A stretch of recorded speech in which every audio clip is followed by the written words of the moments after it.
আসসালামু আলাইকুম প্রিয় দর্শক, আশা করি সবাই ভালো আছেন। আপনাদের দোয়ায় আলহামদুলিল্লাহ আমি অনেক অনেক ভালো আছি। দেশ ও দেশের বাইরে থেকে যারা যারা আমার এই ভিডিওটি দেখতেছেন তাদেরকে বলি, আমাদের ভিডিওগুলো হলো প্রত্যেকটি বাড়ির ফ্লোর প্ল্যান দিয়ে কিন্তু ভিডিওটা করা হয়।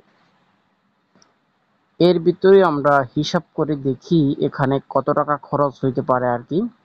একটা আনুমানিক হিসাব, যেমন সমান জায়গার ভিতর থেকে আমরা হিসাবটা তুলে ধরি। এখন যদি আপনার বাড়ি করার সময় যদি কোনো রকম বেশি গাঁথা হয় তাহলে তো সেটা আমাদের হিসাবের বাইরে হবে। কিন্তু আমরা যেটা হিসাব করি সেটা হলো, জায়গা গেছে দুইতলা ফাউন্ডেশন করা, যেটা আমরা ডিজাইন করি বা ভিডিও আপনাদের দেখাই, সেটা হলো আমরা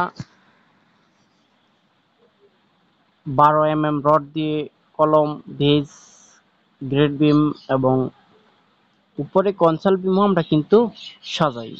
আর যদি তিনতলা ফাউন্ডেশন হয় তাহলে এখানে 16 মিলি রড দিয়ে আমরা সাজাই। তো সেক্ষেত্রে আপনাদের হয়তো বলতে পারেন যে খরচটা উলট পালট হইতে পারে। আপনারা হয়তো রড, আমি ধরি 12 mm, আপনারা হয়তো 16 mm দিয়েও হিসাব করতে পারেন। এখানে আমাদের দুইতলা ফাউন্ডেশন, যেহেতু এখানে অনায়াসে আমাদের গ্রাম অঞ্চলের জন্য, যেহেতু 12 mm রড দিয়ে কিন্তু ভেজ থেকে একদম কমপ্লিট করা যাবে, কোনো অসুবিধা নাই। যদি তিনতলা ফাউন্ডেশন হয় তাহলে আপনারা 16 মিলি রড ব্যবহার করতে হবে আপনাদের। এখানে আমাদের চারটি তিনটি বেডরুম আছে, আর একটি কিচেন, একটি টয়লেট, একটি স্টোর রুম আছে।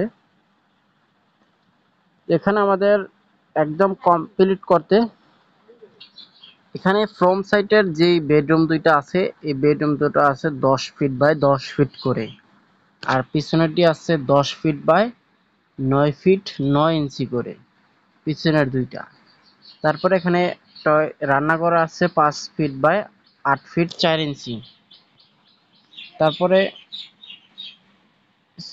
একটি টয়লেট আছে, এই যে এখানে অ্যাটাচ টয়লেট, এটা হলো আপনার 5 ফিট বাই 8 ফিট 4 ইঞ্চি। তারপর এখানে এই সিঁড়িটা আছে 8 ফিট 4 ইঞ্চি বাই 14 ফিট 10 ইঞ্চি। প্রিয় দর্শক, আমাদের এই ভিডিওটি যদি আপনাদের কাছে ভালো লেগে থাকে তাহলে আপনাদের এই ভিডিওটিতে একটি লাইক করে আমাদের চ্যানেলটি সাবস্ক্রাইব করে পাশে থাকা নোটিফিকেশনটা কিন্তু অবশ্যই বাজায় দিবেন, তাহলে আমাদের নিত্য নতুন ভিডিও পেতে আপনাদের কোনো অসুবিধা হবে না। প্রিয় দর্শক, এতক্ষণ আপনাদের সাথে ছিলাম আমি শাহিন। আসসালামু আলাইকুম।